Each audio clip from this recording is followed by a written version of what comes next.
ಕರ್ನಾಟಕ ರಾಜ್ಯದಲ್ಲಿ 2024ರ ಲೋಕಸಭಾ ಚುನಾವಣೆ ಮೊದಲನೇ ಹಂತದಲ್ಲಿ 14 ಲೋಕಸಭಾ ಕ್ಷೇತ್ರದ ಚುನಾವಣೆಗಳಿದ್ದಾವೆ. ಆ 14 ಲೋಕಸಭಾ ಕ್ಷೇತ್ರಗಳಲ್ಲಿ ಹಾಸನ ಜಿಲ್ಲೆಯೂ ಸಹ ಈ ಒಂದು ಲೋಕಸಭಾ ಕ್ಷೇತ್ರದ ಮೊದಲನೇ ಹಂತದ ಚುನಾವಣೆ ಇರತಕ್ಕಂಥದ್ದು. ಇವತ್ತಿನ ಈ ಒಂದು ಲೋಕಸಭಾ ಚುನಾವಣೆಯ ಹಿನ್ನೆಲೆಯಲ್ಲಿ ಅರಕಲಗೂಡು ವಿಧಾನಸಭಾ ಕ್ಷೇತ್ರದ ರಾಮನಾಥಪುರ ಭಾಗದ ಎಲ್ಲ ನನ್ನ ತಂದೆ ತಾಯಿಂದರ ಯುವಕ ಸ್ನೇಹಿತರ ಸಮ್ಮುಖದಲ್ಲಿ ಮಂಜಣ್ಣ ಅವರ ನಾಯಕತ್ವದಲ್ಲಿ ಇವತ್ತಿನ ದಿನ ಒಂದು ಸಭೆಯನ್ನ ಏರ್ಪಾಡು ಮಾಡೋದ್ರ ಮುಖಾಂತರ ಜಾತ್ಯತೀತ ಜನತಾದಳದ ಮತ್ತು ಭಾರತೀಯ ಜನತಾ ಪಕ್ಷದ NDA ಅಭ್ಯರ್ಥಿಯಾಗಿ ಪ್ರಜ್ವಲ್ ರೇವಣ್ಣ ಅವರೇನು ಸ್ಪರ್ಧೆಯಲ್ಲಿದ್ದಾರೆ, ಅವರ ಪರವಾಗಿ ಅರಕಲಗೂಡು ವಿಧಾನಸಭಾ ಕ್ಷೇತ್ರದ ಜನತೆಗೆ ಈ ಒಂದು ವೇದಿಕೆ ಮುಖಾಂತರ ಮತವನ್ನ ಕೇಳ್ತಕ್ಕಂಥ ಒಂದು ಮನವಿಯನ್ನು ಸಲ್ಲಿಸಲಿಕ್ಕೆ ಬಂದಿದ್ದೇನೆ. ಇಂಥ ಒಂದು ಉರಿ ಬಿಸಿಲಿನಲ್ಲಿ ಬಹುಶಃ ಬೆಳಗ್ಗೆ 10:30 11 ಗಂಟೆಯಿಂದ ತಾವೆಲ್ಲರೂ ಈ ಸಭೆಯಲ್ಲಿ ಭಾಗವಹಿಸಿದ್ದೀರಿ. 9 ಗಂಟೆಯಿಂದ ಪ್ರಥಮವಾಗಿ ನಿಮ್ಮೆಲ್ಲರಿಗೆ ನನ್ನ ಗೌರವಪೂರ್ವಕವಂತ ವಂದನೆಗಳನ್ನು ಸಲ್ಲಿಸಲಿಕ್ಕೆ ಬಯಸ್ತಾ ಇದ್ದೇನೆ. ವೇದಿಕೆ ಮೇಲೆ ಈಗಾಗಲೇ ಉಪಸ್ಥಿತರಿದ್ದು ಬಹಳ ಮುಂಚೆನೇ ಈ ಒಂದು ಸಭೆಯಲ್ಲಿ ಭಾಗವಹಿಸಿದ್ದಂತ ಹಿರಿಯರು ಮತ್ತು ನಮ್ಮ ಪಕ್ಷದಲ್ಲಿ ಪಕ್ಷದ ಅಧ್ಯಕ್ಷರಾಗೂ ಸ್ವಲ್ಪ ದಿನ ಕೆಲಸವನ್ನು ನಿರ್ವಹಣೆ ಮಾಡಿದಂತ ವಿಧಾನ ಪರಿಷತ್ತಿನ ಸದಸ್ಯರು, ಮಾಜಿ ಸಚಿವರು ಆಗಿರತಕ್ಕಂಥ ವಿಶ್ವನಾಥ್ ಅವರು ಈಗಾಗಲೇ ನಿಮ್ಮೆಲ್ಲರನ್ನು ಉದ್ದೇಶಿಸಿ ಮಾತನಾಡಿ ಮೈಸೂರಿನ ಸಭೆಗೆ ನಿರ್ಗಮಿಸಿದ್ದಾರೆ. ಅವರ ಜೊತೆಯಲ್ಲಿ ಪ್ರಜ್ವಲ್ ಅವರು ಮಾತನಾಡಿದ್ದಾರೆ, ಅವರು ಬೇರೊಂದು ಸಭೆಗೆ ಹೋಗಿದ್ದಾರೆ. ರೇವಣ್ಣ ಅವರು ಮತ್ತು ಮಂಜಣ್ಣ ಅವರು ಇದೀಗ ತಾನೇ ಅವರ ಕೆಲವು ಭಾವನೆಗಳನ್ನು ವ್ಯಕ್ತಪಡಿಸಿ, ಮಂಜಣ್ಣ ಅವರು ಸಹ ರೇವಣ್ಣ ಅವರಿಗೆ ಜಿಲ್ಲೆಯಲ್ಲಿ ಅರಕಲಗೂಡಿಗೂ ಹೆಚ್ಚಿನ ರೀತಿಯಲ್ಲಿ ಮುಂದಿನ ದಿನಗಳು ಸಹಕಾರ ಸಿಗಲಿ ಅಂತಕ್ಕಂಥ ಹಿನ್ನೆಲೆಯಲ್ಲಿ ಬಹುಶಃ ರೇವಣ್ಣ ಅವರಿಗೆ ಕೆಲವು ವಿಷಯಗಳನ್ನು ಮನವರಿಕೆ ಮಾಡಲಿ ಪ್ರಯತ್ನ ಪಟ್ಟಿದ್ದಾರೆ. ಅದನ್ನ ಯಾರೋ ಅನ್ಯತಾ ಭಾವಿಸಬೇಕಾಗಿಲ್ಲ. ಯಾಕೆಂದ್ರೆ ಅವರು ಅರಕಲಗೂಡಿನ ಶಾಸಕರಿದ್ದಾರೆ. ಬೇರೆ ಕ್ಷೇತ್ರಗಳಲ್ಲಿ ಅಭಿವೃದ್ಧಿ ಆದಾಗೆ ಅರಕಲಗೂಡು ಅವರನ್ನ ಕಷ್ಟ ಸುಖದಲ್ಲಿ ಏನು ಬೆಳೆಸಿದ್ದೀರಿ, ನನ್ನ ಕ್ಷೇತ್ರವೂ ಇವತ್ತು ಬೇರೆ ಕ್ಷೇತ್ರಗಳ ತರ ಅಭಿವೃದ್ಧಿ ಕಾಣಬೇಕು ಅಂತಕ್ಕಂಥದ್ದು ಅವರ ಭಾವನೆಗಳನ್ನು ನಿಮ್ಮೆಲ್ಲರ ಮುಂದೆ ವ್ಯಕ್ತಪಡಿಸಿದ್ದಾರೆ. ಅದನ್ನು ನಾವು ಯಾರು ಅನ್ಯತಾ ಭಾವಿಸಬೇಕಾದ ಅವಶ್ಯಕತೆ ಇಲ್ಲ. ಯಾಕೆಂದ್ರೆ ಮಂಜಣ್ಣ ಅವರು ಮೊದಲಿಂದಲೂ ಮಾತನಾಡಬೇಕಾದ್ರೆ ಸ್ವಲ್ಪ ನೇರವಾಗಿ ಮಾತಾಡುತ್ತಾರೆ, ಅದರ ಹೃದಯ ಶುದ್ಧ ಇಟ್ಕೊಂಡಿದ್ದಾರೆ ಅಂತಕ್ಕಂಥದ್ದು ನನ್ನ ಅಭಿಪ್ರಾಯ. ಹಿಂದೆ ಕೆಲವರು ನಮ್ಮ ಜೊತೆಲೇ ಇದ್ರು, ಹೊರನೋಟಕ್ಕೆ ಮಾತನಾಡೋದಕ್ಕೂ ಹೃದಯದಲ್ಲಿ ಇಟ್ಕೊಂಡಿದ್ದಕ್ಕೂ ನಾನು ನೋಡಿದ್ದೇನೆ. ಹಿಂದೆ ಇದ್ದಂಥ ವ್ಯಕ್ತಿಗಳ ಬಗ್ಗೆನೂ ನಾನು ಗಮನಿಸಿದ್ದೇನೆ. ಅದರಿಂದ ಈ ಮಾತನ್ನು ನಾನು ಹೇಳ್ತಾ ಇದ್ದೇನೆ. ಇವತ್ತಿನ ಈ ಸಭೆಯನ್ನ ತಾವೆಲ್ಲ ಏನೋ ಅತ್ಯಂತ ಯಶಸ್ವಿಯಾಗಿ ನಿರ್ವಹಿಸಿದ್ದೀರಿ. ಬಹುಶಃ ನಾನು ರಾಜಕಾರಣಕ್ಕೆ ಬಂದ ನಂತರ ಅರಕಲಗೂಡಿನ ಹಲವಾರು ಭಾಗದಲ್ಲಿ ಮತ್ತು ಅರಕಲಗೂಡು ಪಟ್ಟಣದಲ್ಲಿ ಬಹಳ ದೊಡ್ಡ ಮಟ್ಟದ ಸಭೆಗಳನ್ನು ಉದ್ದೇಶಿಸಿ ನಿಮ್ಮ ಒಂದು ಸಹಕಾರದಲ್ಲಿ ನಾನು ನನ್ನ ಭಾವನೆಗಳನ್ನು ಏನು ವ್ಯಕ್ತಪಡಿಸಿದ್ದೇನೆ. ಈ ತಾಲೂಕಿನ ಜನತೆ ಸನ್ಮಾನ್ಯ ದೇವೇಗೌಡರ ಒಂದು ನಾಯಕತ್ವದಲ್ಲಿ ನಂಬಿಕೆಯನ್ನು ತಾವಿಟ್ಟು ದೇವೇಗೌಡರ ಒಂದು ರಾಜಕಾರಣದ ಏಳು ಬೀಳುಗಳಲ್ಲಿ ಕಷ್ಟ ಸುಖದಲ್ಲಿ ದೇವೇಗೌಡರನ್ನ ಬೆಳೆಸಿರ್ತಕ್ಕಂಥ ಪುಣ್ಯಾತ್ಮರು ನೀವೆಲ್ಲರೂ. ನಾವೆಲ್ಲ ಸಣ್ಣ ಮಕ್ಕಳು, ನಾವು ಇನ್ನೂ ರಾಜಕಾರಣಕ್ಕೂ ಬಂದಿರಲಿಲ್ಲ. ಅಂಥ ದಿನಗಳಿಂದಲೂ ದೇವೇಗೌಡರ ಪರವಾಗಿ ಧ್ವನಿ ಎತ್ತಿ ಕೆಲಸ ನಿರ್ವಹಣೆ ಮಾಡಿರ್ತಕ್ಕಂಥದ್ದು. ಇವತ್ತು ಕರ್ನಾಟಕ ರಾಜ್ಯದಲ್ಲಿ ನೀರಾವರಿಗೆ ಸಂಬಂಧಪಟ್ಟ ಹಾಗೆ ಪ್ರಮುಖವಾಗಿ ನಮ್ಮ ಹೇಮಾವತಿ ಜಲಾಶಯ ಭಾಗದ ಕಾರ್ಯಕ್ರಮಗಳು, ಯೋಜನೆಗಳು ಇವತ್ತೇನಾದರೂ ನಡೆದಿದ್ರೆ ಮಂಜಣ್ಣ ಅವರಿಗೆ ನಂಜೇಗೌಡರನ್ನ ನೆನೆಸ್ಕೋತಾ ಇದ್ರು. ಎಚ್ ಎನ್ ನಂಜೇಗೌಡರು ಇರ್ಬೋದು, ಸನ್ಮಾನ್ಯ ದೇವೇಗೌಡರು ಅವರಿಬ್ಬರ ನೀರಾವರಿಯ ವಿಷಯದಲ್ಲಿ ಚರ್ಚೆಗಳು, ಅವರ ಹೋರಾಟಗಳನ್ನು ನಾವು ಚಿಕ್ಕ ಮಕ್ಕಳಿಂದ ಗಮನಿಸಿದ್ದೇವೆ. ದೇವೇಗೌಡರು 1962ರಲ್ಲಿ ಪ್ರಥಮವಾಗಿ ಶಾಸಕರಾಗಿ ಹೊಳೆನರಸೀಪುರದಲ್ಲಿ ಆಯ್ಕೆಯಾದ ನಂತರ ಅವರಿಗೆ ಕೇವಲ 26-27 ವರ್ಷಗಳು. ಒಂದು ಹಳ್ಳಿಯ ಸಾಮಾನ್ಯ ಕುಟುಂಬದಿಂದ ಬಂದಂಥವರು. ಆದರೆ ಕಾವೇರಿ ನೀರಿನ ವಿಷಯದಲ್ಲಿ ಏನು ಸಮಸ್ಯೆಗಳಿತ್ತು, ವಿಧಾನಸಭೆಯಲ್ಲಿ ಅವತ್ತಿನ ದಿನಗಳಲ್ಲಿ ದೇವೇಗೌಡರು ಒಂದು ಖಾಸಗಿ ನಿರ್ಣಯವನ್ನು ಮಂಡನೆ ಮಾಡಿ, ಯಾವೊಂದು ವೀರೇಂದ್ರ ಪಾಟೀಲ್ ಮುಖ್ಯಮಂತ್ರಿಗಳಿದ್ರು, ಆ ಒಂದು ಸನ್ನಿವೇಶದಲ್ಲಿ ನಮ್ಮ ಭಾಗದ ಬರಗಾಲವನ್ನು ನಾವು ಕಾಣ್ತಾ ಇದ್ವು. ಹೇಮಾವತಿ ಮತ್ತು ಆರಂಗಿ ಜಲಾಶಯಗಳ ನಿರ್ಮಾಣ ಆಗಬೇಕು ಅಂತೇಳಿ ಅವರ ಧ್ವನಿ ಏನಿದೆ, ದೇವರಾಜ ಅರಸು ಅವರ ಸಂಪುಟದಲ್ಲಿ ನಂಜೇಗೌಡರು ಕೆಲವು ದಿನ ನೀರಾವರಿ ಸಚಿವರಾಗೂ ಕೆಲಸ ಮಾಡಿದ್ದಾರೆ. ಆ ಸಂದರ್ಭದಲ್ಲಿ ದೇವೇಗೌಡರ ಹೋರಾಟಕ್ಕೆ ಧ್ವನಿಗೂಡಿಸಿರ್ತಕ್ಕಂಥವ್ರು ನಂಜೇಗೌಡರು ಅಂತಕ್ಕಂಥದ್ದನ್ನು ನಾನು ಸ್ಮರಿಸ್ಕೊಳ್ಳಿಕ್ಕೆ ಬಯಸ್ತಾ ಇದ್ದೇನೆ. ಈ ಸಭೆಯಲ್ಲಿ ಹಲವಾರು ರೀತಿಯ ಅಭಿವೃದ್ಧಿಗಳನ್ನು ನೀವು ಕಂಡಿದ್ದೀರಿ. ಅದೆಲ್ಲದರ ಬಗ್ಗೆ ನಾನೀಗ ಸುದೀರ್ಘವಾಗಿ ಹೇಳಲಿಕ್ಕೆ ಹೋಗೋದಿಲ್ಲ. ಆದರೆ ಇವತ್ತು ನಾನು ಹಾಸನದ ನನ್ನ ತಂದೆ ತಾಯಂದರಿಗೆ ಈ ವೇದಿಕೆ ಮುಖಾಂತರ ಮನವಿ ಮಾಡಲಿಕ್ಕೆ ಏನು ಬಂದಿದ್ದೇನೆ, ಒಂದು ವಿಷಯವನ್ನು ನಿಮ್ಮ ಗಮನಕ್ಕೆ ನಾನು ತರಲಿಕ್ಕೆ ಬಯಸ್ತೇನೆ. ಪ್ರಜ್ವಲ್ ಅವರು ಮಾತನಾಡಬೇಕಾದ್ರೆ ಒಂದು ಮಾತು ಹೇಳಿದ್ರು, ನಾನು ಅವ್ರನ್ನ ಈ ಸಂದರ್ಭದಲ್ಲಿ ಅವ್ರು ಹೇಳಿದಂಥ ಮಾತಿಗೆ ನಾನು ಧ್ವನಿಗೂಡಿಸ್ತಾ ಇದ್ದೇನೆ. ಹಾಸನ ಜಿಲ್ಲೆಯ ಜನತೆ ದೇವೇಗೌಡರು ಕುಟುಂಬದಲ್ಲಿ ಇರ್ತಕ್ಕಂಥ ರೇವಣ್ಣ ಅವರಿರ್ಬೋದು, ನಾನಿರ್ಬೋದು, ನಾನಿಲ್ಲಿ ನೇರವಾಗಿ ಯಾವುದೇ ಚುನಾವಣೆಗಳಲ್ಲಿ ಸ್ಪರ್ಧೆ ಮಾಡದೇ ಇದ್ರು ಈ ಒಂದು ಮಣ್ಣಿನಲ್ಲಿ ನಾನೇನು ಜನಿಸಿದ್ದೇನೆ, ಹಾಸನ ಜಿಲ್ಲೆಯ ಮಣ್ಣಿನಲ್ಲಿ. ಇದು ನನ್ನ ಜನ್ಮದ ಭೂಮಿ. ನನಗೆ ರಾಜಕೀಯವಾಗಿ ನಾನು ಬೆಂಗಳೂರಿನ ಸಮೀಪದಲ್ಲಿರ್ತಕ್ಕಂಥ ರಾಮನಗರ ಜಿಲ್ಲೆ ರಾಜಕೀಯವಾಗಿ ಜನ್ಮ ಕೊಟ್ಟಿದ್ದಾರೆ ನನಗೆ. ನಂತರ ಮಂಡ್ಯ ಜನತೆಯೂ ಸಹ ಪ್ರೀತಿ ವಿಶ್ವಾಸದಿಂದ ನಮಗೇನು ಶಕ್ತಿ ತುಂಬಿದ್ದಾರೆ. ನಾವುಗಳು ನೀವು ಬೆಳೆಸಿರ್ತಕ್ಕಂಥ ನಿಮ್ಮ ಮನೆಯ ಮಕ್ಕಳು ಅಂತಕ್ಕಂಥದ್ದು ನನ್ನ ಹೃದಯದಲ್ಲಿ ನಾನು ಇಟ್ಕೊಂಡಿರ್ತಕ್ಕಂಥದ್ದು. ನಾನು ಮೊನ್ನೆ ಹಾಸನದ ಕಾರ್ಯಕರ್ತರ ಸಭೆಯಲ್ಲಿ ಮನವಿ ಮಾಡಿದ್ದೇನೆ, ನೀವು ಬೆಳೆಸಿರ್ತಕ್ಕಂಥ ನಿಮ್ಮ ಮಕ್ಕಳು, ನಿಮ್ಮ ಕುಟುಂಬದಲ್ಲಿ ನೀವು ಜನನ ಕೊಟ್ಟಂತ ಮಕ್ಕಳು ತಪ್ಪು ದಾರಿಗೆ ಹೋದಾಗ ಕ್ಷಮಿಸಿ ಅವ್ರನ್ನ ತಿದ್ದತಕ್ಕಂಥದ್ದು ನೀವು ಏನ್ ಮಾಡ್ತೀರಿ.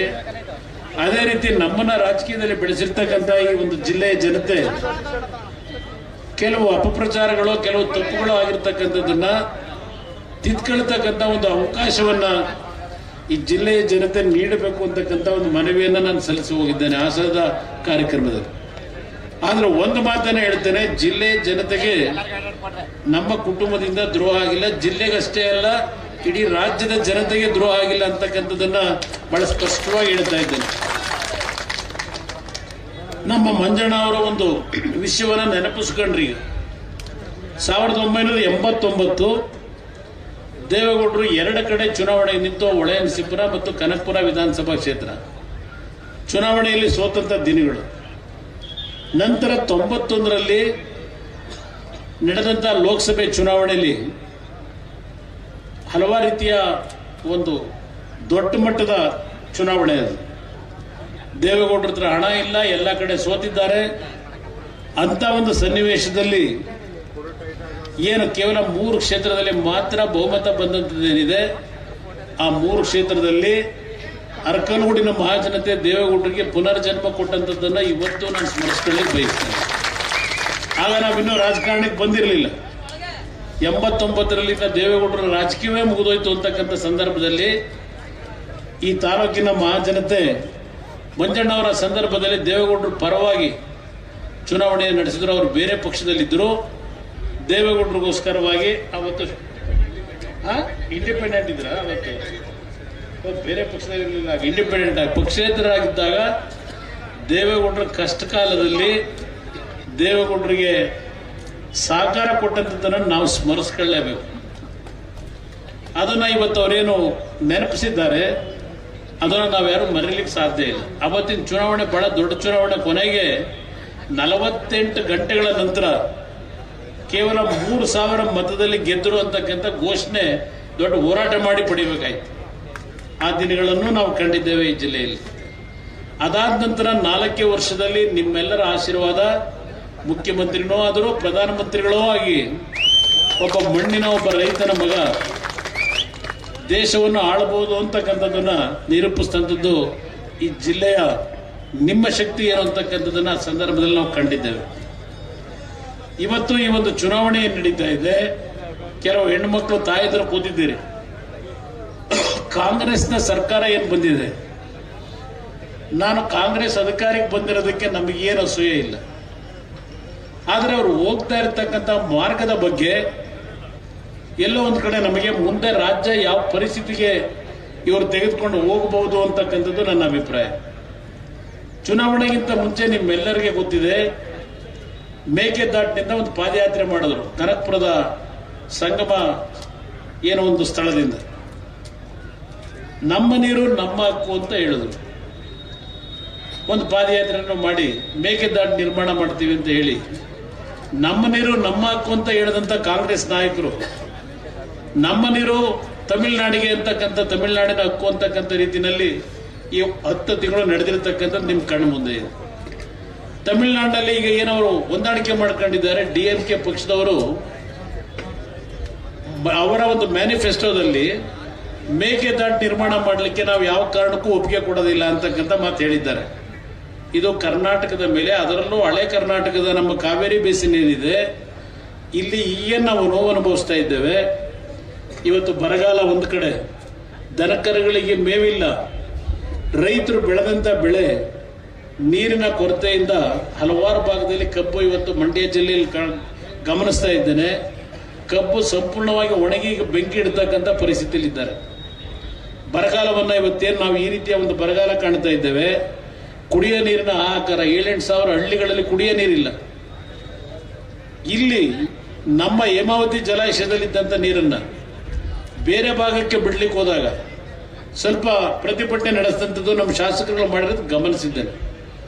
ನಮ್ಮ ಶಾಸಕರು ಬೇರೆ ಜಿಲ್ಲೆಗೆ ನೀರು ಕೊಡಬೇಡಿ ಅಂತ ಹೇಳಿಲ್ಲ, ಅಲ್ಲಿಗೆ ಏನು ಕೊಡ್ತಾ ಇದ್ದೀರಿ ಅದೇ ರೀತಿಯಲ್ಲಿ ನಮ್ಮ ದನಕರುಗಳಿಗೆ, ನಮ್ಮ ಕೆರೆಗಳಿಗೆ ನೀರನ್ನು ತುಂಬಿಸ್ತಕ್ಕಂಥದ್ದಕ್ಕೆ ಸಹಕಾರ ಕೊಡಿ ಅಂತ ಸರ್ಕಾರದ ಗಮನ ಸೆಳೆದಂಥದ್ದು ನಾನು ಮಾಧ್ಯಮದಲ್ಲಿ ಗಮನಿಸಿದ್ದೇನೆ. ಇದೆಲ್ಲ ಒಂದು ಭಾಗ.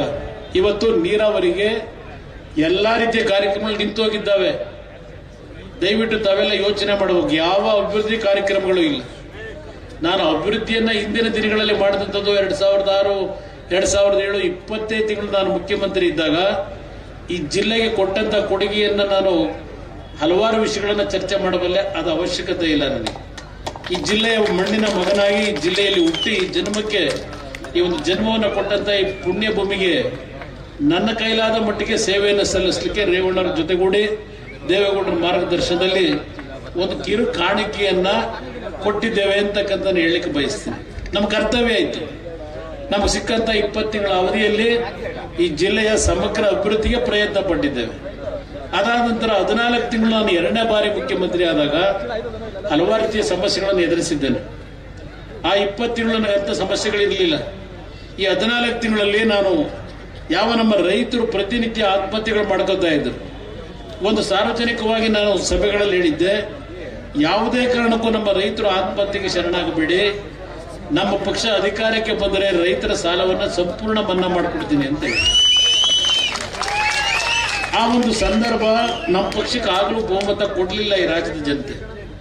ಕಾಂಗ್ರೆಸ್ನವರಿಗೆ ಸ್ಪಷ್ಟ ಬಹುಮತ ಇದ್ದಂಥ ಸರ್ಕಾರ ಚುನಾವಣೆಯಲ್ಲಿ ಸೋತರು.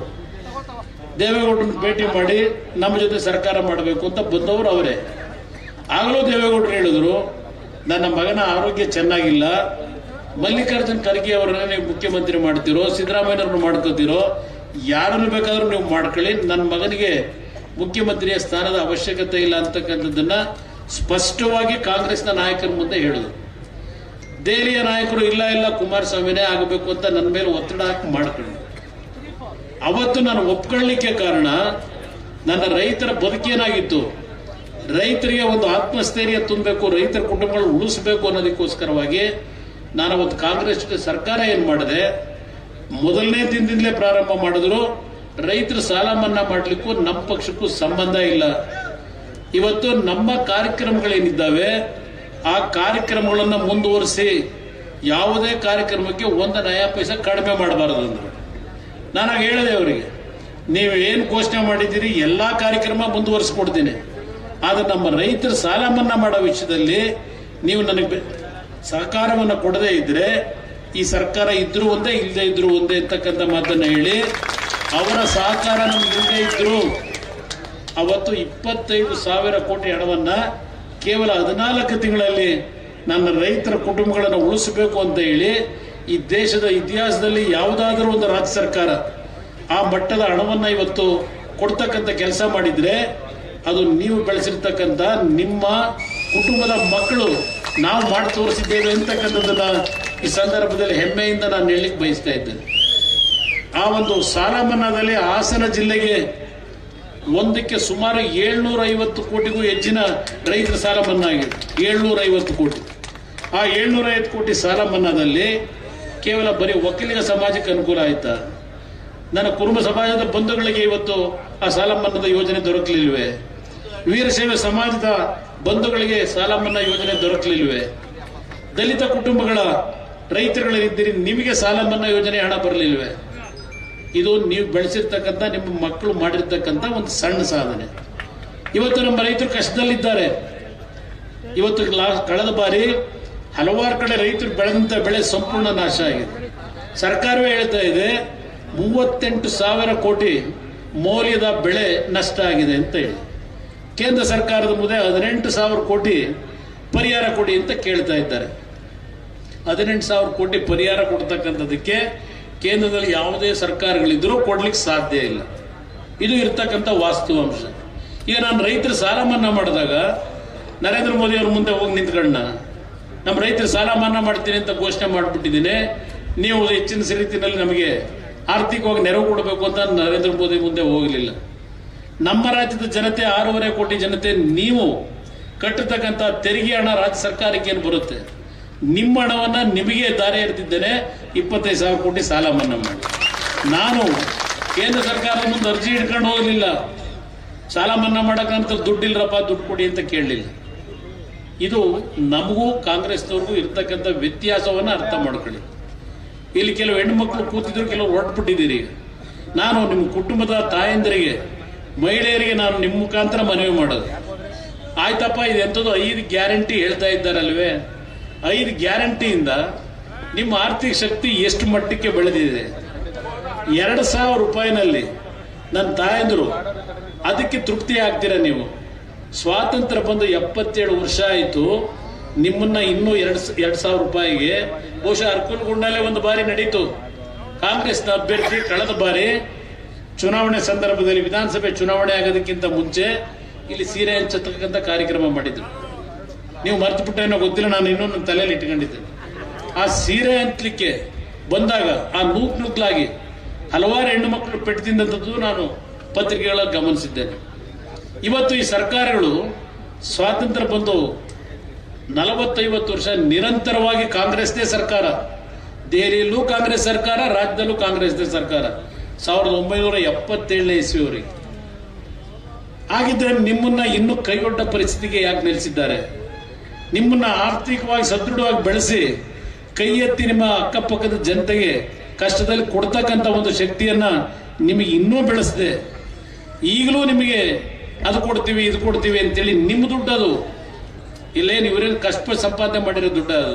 ನಿಮ್ಮ ತೆರಿಗೆ ಹಣ ನಿಮಗೆ 2,000 ರೂಪಾಯಿ ಆಸೆ ತೋರಿಸಿ ಮೊದಲು ಚುನಾವಣೆ ಸಂದರ್ಭದಲ್ಲಿ ಕೈಯಿಂದ ಕೊಡೋರು, ಈಗ ಚುನಾವಣೆ ಸಂದರ್ಭದಲ್ಲಿ ನಿಮ್ಮ ದುಡ್ಡನ್ನೇ ನಿಮಗೆ ಗ್ಯಾರಂಟಿ ಕಾರ್ಯಕ್ರಮ ನುಡಿದಂತೆ ನಡೆದಿದ್ದೇವೆ ಅಂತಾರೆ.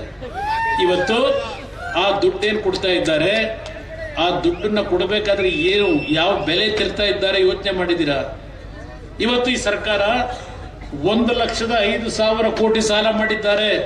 ಈ ಒಂದೇ ವರ್ಷದಲ್ಲಿ 1,05,000 ಕೋಟಿ ಸಾಲ ಮಾಡಿ ಅದರಲ್ಲಿ 52,000 ಕೋಟಿ ಈ 5 ಕಾರ್ಯಕ್ರಮಕ್ಕೆ ಕೊಡ್ತಾ ಇದ್ದಾರೆ. ಈ 52,000 ಕೋಟಿ ಸಾಲ ತೀರ್ಸಾರಿ ಯಾರು? ಈ 1,00,000 ಕೋಟಿ ಸಾಲ ಮಾಡಿದ್ದಾರಲ್ಲ ಈ ವರ್ಷ, ಆ ಸಾಲ ತೀರಿಸಬೇಕಾದ್ರೆ ನೀವೇ. ಇವ್ರು ಇರ್ತಾರೆ ಇವತ್ತು, ನಾಳೆ ಹೋಗ್ತಾರೆ. ಆದರೆ ಸರ್ಕಾರದ ಸಾಲ ಇವತ್ತು 6,85,000 ಕೋಟಿ ಹೋಗಿದೆ.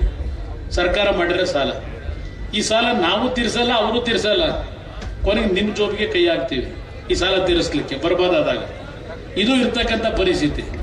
1 ಲಕ್ಷ ಕೋಟಿ ಸಾಲ ತಗೊಂಡು ನಿಮ್ಗೆ 52,000 ಕೋಟಿ ಕೊಟ್ಟಿದ್ದೀವಿ ಅಂದ್ರೆ ಯಾರ ಮನೆಯಿಂದ ತಂದು ಕೊಟ್ಟಿದ್ದೀರಿ ದುಡ್ಡನ್ನ?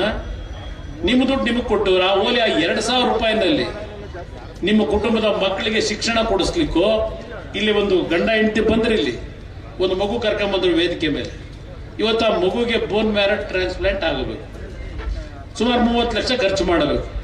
ನಿಮ್ 2,000 ರೂಪಾಯಿನಲ್ಲಿ ಆ ಕುಟುಂಬ ಉಳಿತದ?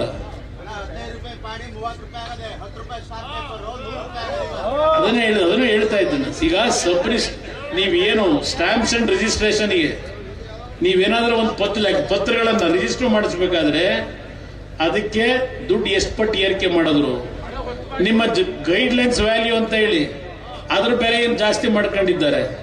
ಅದೆಲ್ಲ ಒಂದು ಮನೆ ಹಾಳಾಗೋಗ್ಲಿ. ಈಗ ಅದೆಂಥದ್ದು ಸಾಯಂಕಾಲ ನೀವು ಕಷ್ಟಪಟ್ಟು ಮೊದಲು ಒಂದು ಕಾಲದಲ್ಲಿ ರಾತ್ರಿ 10 ಗಂಟೆ 11 ಗಂಟೆ ಮೇಲೆ ಊರಲ್ಲಿ ಮಲಗದ ಮೇಲೆ ಎಲ್ಲ ಒಂದು ಕಡೆ ಒಂದೇನೋ ನಿಮ್ಮ ಶ್ರಮಕ್ಕೆ ಒಂದು ಬಾಟ್ಲು ಕದ್ದು ಕುಡಿದ್ಬಿಟ್ಟು ಬಂದು ಮನೆಗೆ ಹೋಗಿ ಮೆತ್ತಗೆ ಮಲೆ ಕಳೆದ್ವಿ. ನಾವೆಲ್ಲ ಸಣ್ಣ ಮಕ್ಕಳಿದ್ದಾಗ ನೋಡಿರೋದು. ಈಗ ಬೆಳಗ್ಗೆ 6 ಗಂಟೆಗೆ stall open, tea stall open ಅದ ಈ ಮಧ್ಯದ ಅಂಗಡಿ.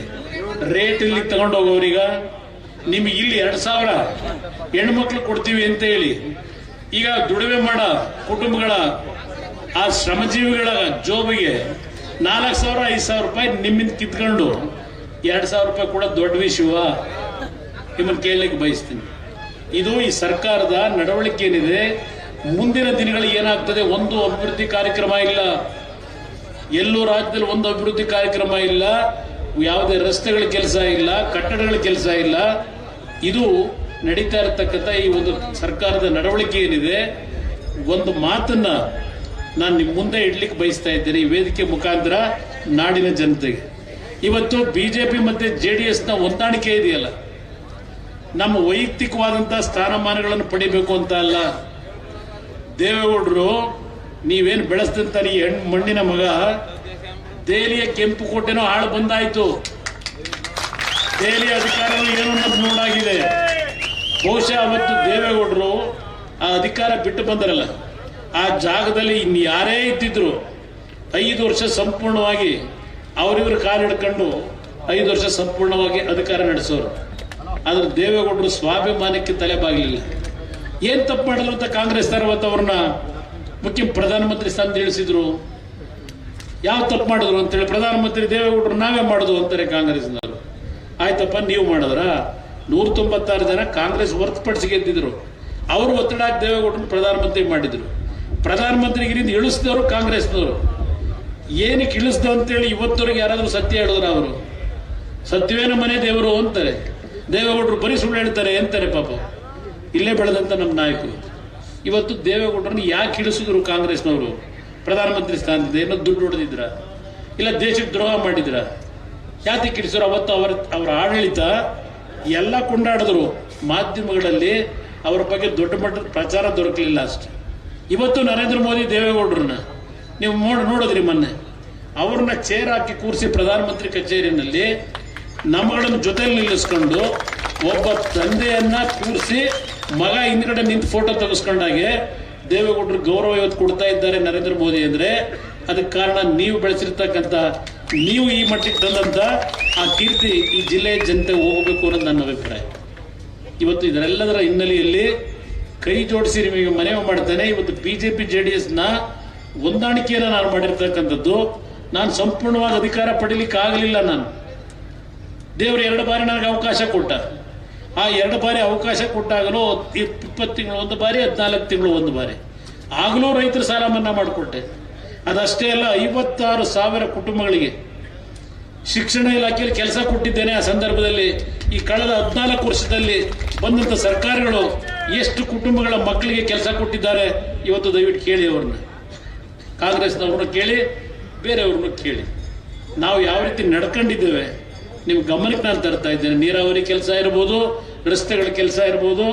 ಬಹುಶಃ ಅರ್ಕಲ್ಗೂಡು ವಿಧಾನಸಭಾ ಕ್ಷೇತ್ರದಲ್ಲಿ 6 ಎಲೆಕ್ಟ್ರಿಕ್ ಸಬ್ಸ್ಟೇಷನ್ ಕೊಟ್ಟಿರ್ಬೋದು ಅವತ್ತು 2006-2007 ಅರ್ಕಲ್ಗೂಡು ತಾಲೂಕಿಗೆ.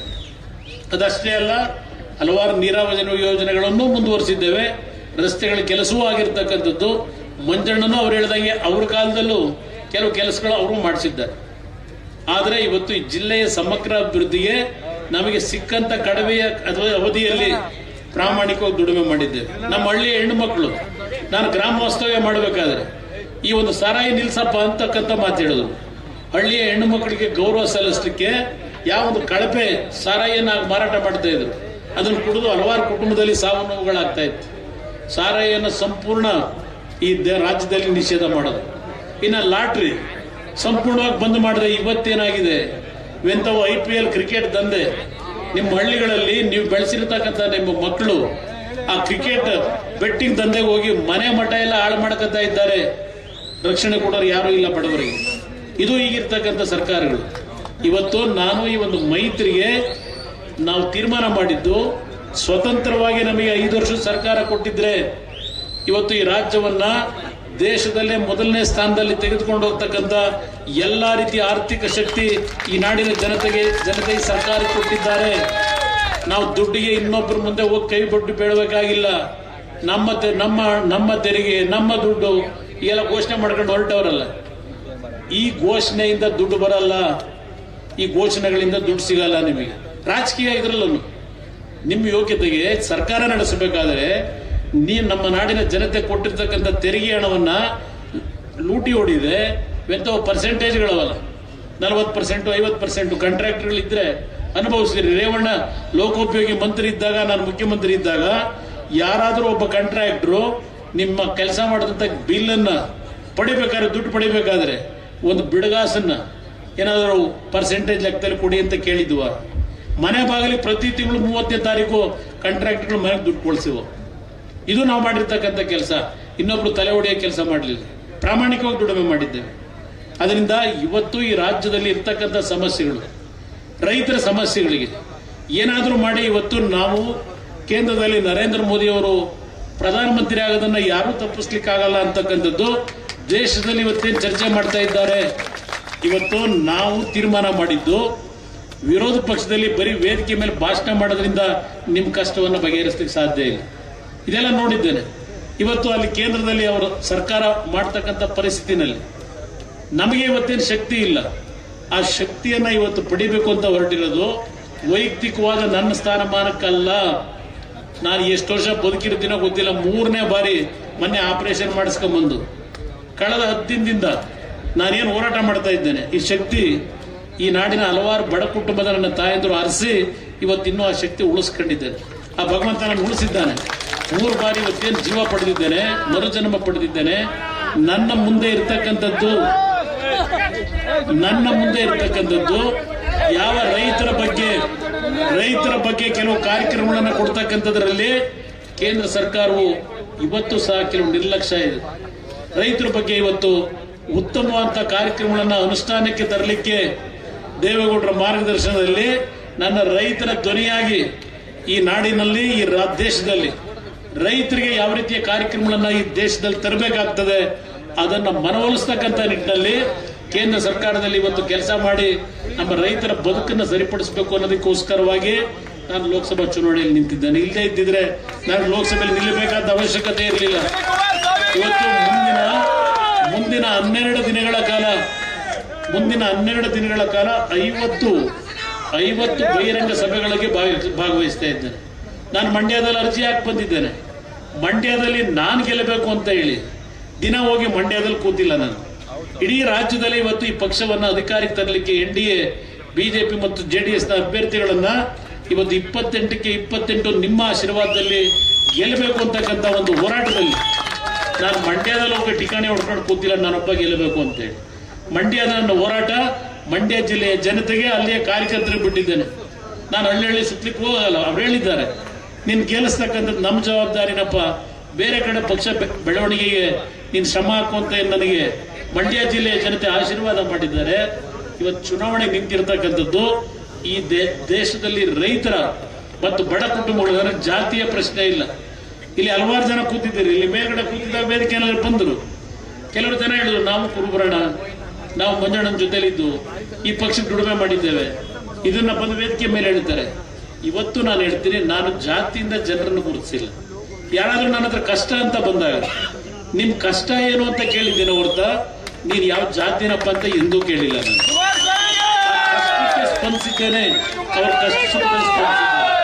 ದಯವಿಟ್ಟು ಅರ್ಕೂರುಡಿನ ಮಹಾಜನತೆ ಈ ವೇದಿಕೆ ಮುಖಾಂತರ ರಾಮನಾಥಪುರದ ಭಾಗದಲ್ಲಿ ಸಭೆ ಏರಿದೆ.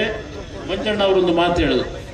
ಇವತ್ತು ಹಾಸನ ಜಿಲ್ಲೆಯಲ್ಲಿ 8 ವಿಧಾನಸಭಾ ಕ್ಷೇತ್ರದಲ್ಲಿ ಅತಿ ಹೆಚ್ಚಿನ ಬಹುಮತವನ್ನ ಪ್ರಜ್ವಲ್ ರೇವಣ್ಣ ಅವರಿಗೆ ನಾವು ಕೊಡಬೇಕು ಅಂತಕ್ಕಂಥ ಮಾತನ್ನು ಮಂಜಣ್ಣ ಈ ವೇದಿಕೆಯಲ್ಲಿ ಹೇಳಿದ್ದಾರೆ.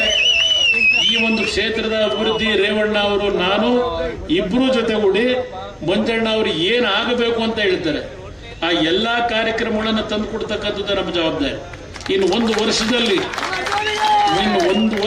ನಾನು ನಿಮ್ಗೆ ಹೇಳ್ತೀನಿ, ನಿಮ್ಮ ಮುಂದೆ ಈ ರಾಜ್ಯದಲ್ಲಿ ಹಲವಾರು ಬದಲಾವಣೆಗಳು ಬರ್ತವೆ.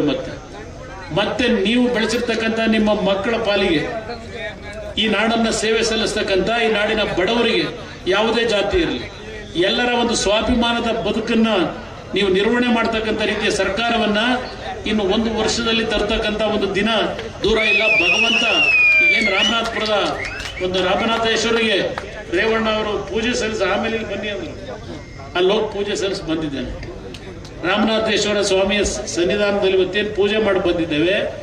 ನಮ್ಮ ಬದುಕು ನಮ್ಮ ವೈಯಕ್ತಿಕ ಸ್ವಾರ್ಥಕ್ಕಲ್ಲ, ನಮಗೆ ಭಗವಂತ ಇವತ್ತು ಕೊಟ್ಟಿರ್ತಕ್ಕಂಥ ಈ ಒಂದು ಆಯಸ್ಸು ಈ ನಾಡಿನ ಪ್ರತಿ ಬಡ ಕುಟುಂಬಗಳ ನೆಮ್ಮದಿಯ ಬದುಕನ್ನು ತರಲಿಕ್ಕೆ ಈ ಆಯಸ್ಸು ನಮಗೆ ಭಗವಂತ ಕೊಟ್ಟಿದ್ದಾನೆ ಹೊರತು ನಮ್ಮ ಸ್ವಾರ್ಥಕ್ಕೆ ಅಲ್ಲ. ಇದನ್ನ ಬಹಳ ಸ್ಪಷ್ಟವಾಗಿ ನನಗೆ ಜನ್ಮ ಕೊಟ್ಟಿರ್ತಕ್ಕಂಥ ಈ ಒಂದು ಜನ್ಮ ಭೂಮಿಯಲ್ಲಿ ನಿಂತು ಈ ಮಾತೇನು ಹೇಳ್ತಾ ಇದ್ದೇನೆ. ಇದರಲ್ಲಿ ಯಾವುದೇ ರೀತಿಯ ಭಾವನಾತ್ಮಕವಾದಂಥ ವಿಷಯ ಅಲ್ಲ. ನಾನು ಬಡವರ ಕಷ್ಟಗಳನ್ನು ನೋಡಿದ್ದೇನೆ. ಬಹುಶಃ ಈ ರಾಜ್ಯದಲ್ಲಿ ನನ್ನಷ್ಟು ಗ್ರಾಮ ವಾಸ್ತವ್ಯದ ಕಾರ್ಯಕ್ರಮಗಳನ್ನು ಹಳ್ಳಿಗಳಲ್ಲಿ ಮಾಡಿರ್ತಕ್ಕಂಥದ್ದಿರಬಹುದು. ಅದಷ್ಟೇ ಅಲ್ಲ, ಜನತಾ ದರ್ಶನದಲ್ಲಿ ಬೆಳಗ್ಗೆ 9 ಗಂಟೆ ಪ್ರಾರಂಭ ಮಾಡಿದ್ರೆ ರಾತ್ರಿ 1 ಗಂಟೆವರೆಗೂ ಮಾಡಿದ್ದೇನೆ ನಿರಂತರವಾಗಿ. ಬಡವರ ಕಷ್ಟ ಏನು ಅನ್ನೋದನ್ನು ನಾನು ಅರಿತುಕೊಂಡಿದ್ದೇನೆ.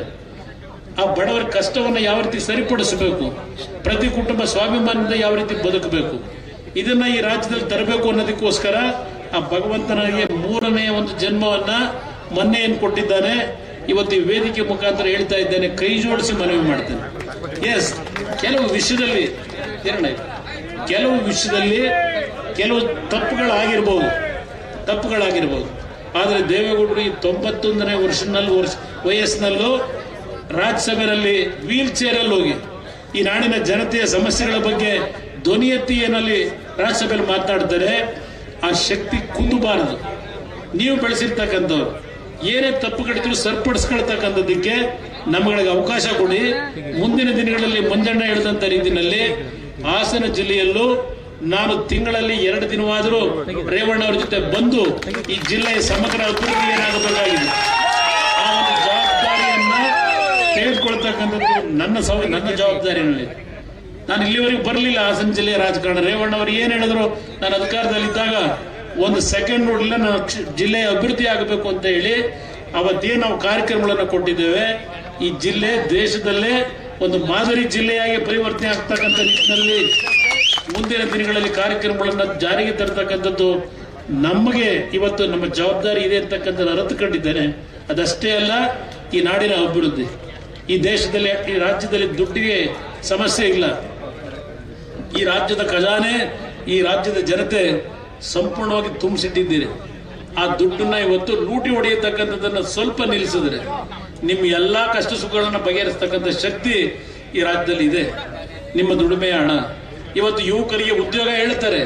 ಎಷ್ಟು ಕೊಟ್ಟರು? ಈಗ ಕಾಂಗ್ರೆಸ್ ಸರ್ಕಾರ ಅಧಿಕಾರಕ್ಕೆ ಬಂದು ಕಳೆದ 1 ವರ್ಷ ಆಯ್ತು, ಎಷ್ಟು ಜನಕ್ಕೆ ಉದ್ಯೋಗ ಕೊಟ್ಟಿದ್ದಾರೆ ಮಕ್ಕಳಿಗೆ ಹೇಳಿ. ಇವತ್ತು ಇವರೆಲ್ಲ ಯಾವ ರೀತಿ ನಡೆಸ್ತಾ ಇದ್ದಾರೆ. 77 ವರ್ಷಗಳಾದರೂ ಈ ಬಡತನ ಅಂತಕ್ಕಂಥದ್ದೇನಿದೆ ಇದನ್ನ ಹೋಗಲಾಡಿಸ್ಬೇಕು ಅಂತ ಬಿಜೆಪಿಯವ್ರ ಮೇಲೆ ಹೇಳ್ತಾರೆ. ಆದ್ರೆ ಕಾಂಗ್ರೆಸ್ ಒಂದು ಘೋಷಣೆ ಮಾಡಿದ್ರು 1971ರಲ್ಲಿ, ಗರೀಬಿ ಹಟಾವ್ ಅಂತೇಳಿ. ಗರೀಬಿ ಹಟಾವ್ ಆಯ್ತಾ? ಬಡತನವನ್ನು ಹೋಗಲಾಡಿಸಿದ್ರ? ಇವತ್ತು ಇವ್ರ ಮೇಲೆ ನೀವು ಹೇಳ್ತಕ್ಕಂಥವ್ರು ನಿರಂತರವಾಗಿ 50 ವರ್ಷ ದೇಶ ರಾಜ್ಯ ಒಟ್ಟಿಗೆ ಆದಂತವ್ರು, ನೀವು ಕೊಟ್ಟಂತ ಕೊಡುಗೆ ಏನು? ಇಲ್ಲಿಂದ ಸತತವಾಗಿ 28ಕ್ಕೆ 28 ಲೋಕಸಭಾ ಸದಸ್ಯರನ್ನು ಕಳಿಸಿದ್ರು ಕನ್ನಡಿಗರು. ಯಾರಾದ್ರೂ ಒಬ್ಬ ಕಾಂಗ್ರೆಸ್ನ 28ಕ್ಕೆ 28 ಲೋಕಸಭಾ ಸದಸ್ಯರು ಧ್ವನಿ ಎತ್ತಿದ್ರ? ಇವತ್ತು ಸಹ ಲೋಕಸಭೆಯಲ್ಲಿ ರಾಜ್ಯಸಭೆಯಲ್ಲಿ ಧ್ವನಿ ಎತ್ತಿರ್ತಕ್ಕಂಥದ್ದು ನೀವೇನಾದ್ರೂ ಕಂಡಿದ್ರೆ ಅದು ಸನ್ಮಾನ್ಯ ದೇವೇಗೌಡರೊಬ್ಬರೇ. ಈ ಹಾಸನ ಜಿಲ್ಲೆಯ ಮಣ್ಣಿನ ಮಗ, ಅವರು ಧ್ವನಿಯನ್ನ ಎತ್ತಿದ್ದಾರೆ ಲೋಕಸಭೆಯಲ್ಲಿ. ಅವ್ರು ಹೊರತುಪಡಿಸಿ ರಾಜ್ಯದ ಸಮಸ್ಯೆಗಳ ಬಗ್ಗೆ ಚರ್ಚೆ ಮಾಡಿದಂತ ಕಲಾಪಗಳು ತೆಗೆದು ನೋಡಿ. ಈ ರಾಜ್ಯದ ಕಷ್ಟ ಸುಖಗಳ ಬಗ್ಗೆ ಯಾರಿವತ್ತು ಚರ್ಚೆ ಮಾಡಿದ್ದಾರೆ, ಧ್ವನಿ ಎತ್ತಿದ್ದಾರೆ? ಇವತ್ತು ದೇವೇಗೌಡರು ಆ ಸ್ಥಾನದಲ್ಲಿದ್ದಾರೆ. ಇವತ್ತು 91ನೇ ವಯಸ್ಸಿನಲ್ಲಿ ಇವತ್ತು ಅವರ ಹೋರಾಟ ಇದೆ. ನಿಮ್ಮಲ್ಲಿ ಕೈ ಜೋಡಿಸಿ ಮನವಿ ಮಾಡ್ತೀರಿ. ಈ ಜಿಲ್ಲೆಯ ಜನತೆ ದೇವೇಗೌಡರನ್ನ ಇವತ್ತು ಬೆಳೆಸಿದ್ದೆ. ಅವ್ರನ್ನ ಬೆಳೆಸಿದ್ದಷ್ಟೇ ಅಲ್ಲ, ನಮ್ಮಗಳನ್ನು ಬೆಳೆಸ್ತಕ್ಕಂಥದ್ರಲ್ಲಿ ನಿಮ್ಮ ಆಶೀರ್ವಾದ ಇದೆ. ಈ ಆಶೀರ್ವಾದ ನಿಮ್ಮ ಕುಟುಂಬದ ಮಕ್ಕಳಿಗೆ ಕೊಟ್ಟಿದ್ದೀರಿ ಅನ್ನೋದು ನನ್ನ ಅಭಿಪ್ರಾಯ. ನಾವೇನಾದ್ರೂ ಸಣ್ಣ ಪುಟ್ಟ ತಪ್ಪು ಮಾಡಿದ್ದೆ ತಿದ್ಕೊಳ್ಳಿಕ್ಕೆ ತಯಾರಾಗಿದ್ದೇವೆ, ಆದ್ರೆ ಅದಕ್ಕೆ ದೊಡ್ಡ ಶಿಕ್ಷೆಯನ್ನು ಕೊಡಬೇಡಿ. ನಾನು ಮೊನ್ನೆ ಹೇಳಿದೆ ಹಾಸನದ ಸಭೆಯಲ್ಲಿ, 1989 ಯಾವ ದೇವೇಗೌಡರು ಚುನಾವಣೆಯಲ್ಲಿ ಸೋತರು, ಕಾಂಗ್ರೆಸ್ ಸರ್ಕಾರ ಅಧಿಕಾರಕ್ಕೆ ಬಂದು 179 ಸ್ಥಾನ ಗೆದ್ದರು. ಅಲ್ಲಿಯವರೆಗೆ 1924ರಲ್ಲಿ ಕನ್ನಂಬಾಡಿ ಕಟ್ಟೆ ಕಟ್ಟಿದಾಗ ಯಾವ ಒಂದು ಅಗ್ರಿಮೆಂಟ್ ಆಗಿತ್ತು, ಅವತ್ತು ಬ್ರಿಟಿಷ್ ಸರ್ಕಾರ ಪಕ್ಕದ ಮದ್ರಾಸ್ನ ಅಲ್ಲಿಯ ಒಂದು ಪ್ರೆಸಿಡೆನ್ಸಿ ಆಳ್ವಿಕೆ, ಇಲ್ಲಿಯ ನಮ್ಮ ರಾಜರ ಆಳ್ವಿಕೆ, ಅವತ್ತೇನೊಂದು ಅಗ್ರಿಮೆಂಟ್ ಆಗಿತ್ತು, ಅದು 50 ವರ್ಷಕ್ಕೆ ನಿಂತೋಗಿತ್ತು. 74ರಲ್ಲಿ ಟ್ರಿಬ್ಯುನಲ್ ರಚನೆ ಮಾಡ್ಲಿಕ್ಕೆ ಅವಕಾಶ ಕೊಟ್ಟಿರ್ಲಿಲ್ಲ. ಪಾಪ ನಮ್ಮ ಹೊಳೆನರಸೀಪುರದಿಂದ ಆಯ್ಕೆ ಮಾಡಿ ಕಳಿಸಿದ್ರು. ಅವ್ರನ್ನೇ ನೀರಾವರಿ ಮಂತ್ರಿ ಮಾಡಿದ್ರು. ನೀರಾವರಿ ಮಂತ್ರಿ ಮಾಡಿ ಅಲ್ಲಿಂದ ಪೆಟ್ಟು ಶುರುವಾಯಿತು. ಮತ್ತೆ ಅಂತ ಪೆಟ್ಟು ಬೀಳಬಾರದು. ದೇವೇಗೌಡರನ್ನ ಒಂದು ಬಾರಿ ಚುನಾವಣೆಯಲ್ಲಿ ಸೋಲಿಸಿದಂತ ಹಿನ್ನೆಲೆ ಈ ಒಂದು ಕಾವೇರಿ ಟ್ರಿಬ್ಯುನಲ್ನ ರಚನೆ ಆಗಿ ನಮ್ಮ ಒಂದು ನಾಡಿನ ರೈತರ ಬಗ್ಗೆ ಯಾವ ಹೊಡೆತಗಳು ಬಿದ್ದಿದ್ದಾವೆ ಅದ್ರ ಬಗ್ಗೆ ಇವತ್ತು ದೇವೇಗೌಡರ ಹೋರಾಟ ಏನಿದೆ, ಆ ಒಂದು ಹಿನ್ನೆಲೆಯಲ್ಲಿ ನಿಮಗೆ ಜ್ಞಾಪಕ ಮಾಡ್ತಾ ಇದ್ದೇನೆ. ಅವತ್ತು ದೇವೇಗೌಡರ ಬಗ್ಗೆ ಅದು ಯಾವ ಕಾರಣಕ್ಕೆ ಅವತ್ತು ಚುನಾವಣೆಯಲ್ಲಿ ಸೋತರ ಹೊಳೆನರಸೀಪುರದಲ್ಲಿ ಇವತ್ತು ನನಗೆ ಗೊತ್ತಿಲ್ಲ. ಆ ಸೋತಿದ್ದ ಒಂದು ಹಿನ್ನೆಲೆ ರಾಜ್ಯಕ್ಕೆ ಅನ್ಯಾಯ ಆಯ್ತು, ದೇವೇಗೌಡರಿಗೆ ಅನ್ಯಾಯ ಆಗಲಿ, ರಾಜ್ಯದ ಜನತೆಗೆ, ನನ್ನ ರೈತರಿಗೆ ಅನ್ಯಾಯ ಆಯ್ತು. ಆ ರೀತಿಯ ವಾತಾವರಣ ನಿರ್ಮಾಣ ಆಗಬಾರದು ಈ ರಾಜ್ಯದಲ್ಲಿ. ಆ ಹಿನ್ನೆಲೆಯಲ್ಲಿ ನಿಮ್ಮಲ್ಲಿ ಕೈ ಜೋಡಿಸಿ ಮನವಿ ಮಾಡ್ತೇನೆ. ಪ್ರಜ್ವಲ್ ರೇವಣ್ಣ ಅವರು ಸಾಂಕೇತಿಕ ಜನತಾದಳದ ಅಭ್ಯರ್ಥಿ. ಈ ಜಿಲ್ಲೆಯ ಅಭಿವೃದ್ಧಿಗೆ ನಿಮ್ಮ ಜೊತೆಯಲ್ಲಿ ನಾವಿದ್ದೇವೆ, ನಿಮ್ಮ ಕಷ್ಟ ಸುಖದಲ್ಲಿ ನಾವಿದ್ದೇವೆ. ಈ ಚುನಾವಣೆಯಲ್ಲಿ ಅವರ ಗುರುತಾಗಿರ್ತಕ್ಕಂಥ ಭತ್ತದ ಹೊರೆ ಹೊತ್ತಿರ್ತಕ್ಕಂಥ ಮಹಿಳೆಯ ಗುರುತು ಕ್ರಮ ಸಂಖ್ಯೆ ನಂಬರ್ 2. ಆ ಕ್ರಮ ಸಂಖ್ಯೆ ನಂಬರ್ 2ನ ಬಟನ್ ಅನ್ನು ನೀವು ಒತ್ತೋದ್ರ ಮುಖಾಂತರ, ಯಾಕೆಂದ್ರೆ ಕಮಲದ ಗುರುತಿರಲ್ಲ, JDS ಮತ್ತು ಬಿಜೆಪಿಯ ಒಂದು ಹೊಂದಾಣಿಕೆಯಿಂದ ಚುನಾವಣೆ ಏನಿದೆ, ಎಲ್ಲಿ ಜನತಾದಳಕ್ಕೆ ಅವರು ಬೆಂಬಲ ಕೊಟ್ಟಿದ್ದಾರೆ, ಬಿಜೆಪಿಯ ಕಾರ್ಯಕರ್ತರಿಗೂ ಮನವಿ ಮಾಡ್ತೇನೆ.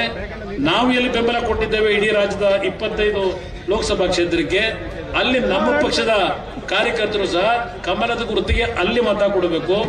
ನಮ್ಮ ಅಭ್ಯರ್ಥಿ ನಿಂತಿರ್ತಕ್ಕಂಥ ಕಡೆ ತೆನೆ ಹೊತ್ತ ಮಹಿಳೆಗೆ ಮತ ಕೊಡಬೇಕು ಅಂತಕ್ಕಂಥ ಬಿಜೆಪಿಯ ಕಾರ್ಯಕರ್ತರಿಗೂ ಮನವಿ ಮಾಡಿ, ಇಂಥ ಉರಿ ಬಿಸಿಲಿನಲ್ಲೂ ಈ ಸಭೆಯನ್ನು ಯಶಸ್ಸುಗೊಳಿಸಿರ್ತಕ್ಕಂಥ ಎಲ್ಲ ನನ್ನ ತಂದೆ ತಾಯಂದರಿಗೆ ಗೌರವಪೂರ್ವಕ ವಂದನೆಗಳನ್ನು ಸಲ್ಲಿಸಿ ನನ್ನ ಮಾತನ್ನು ಮುಗಿಸ್ತೇನೆ. ಜೈ ಕನ್ನಡ.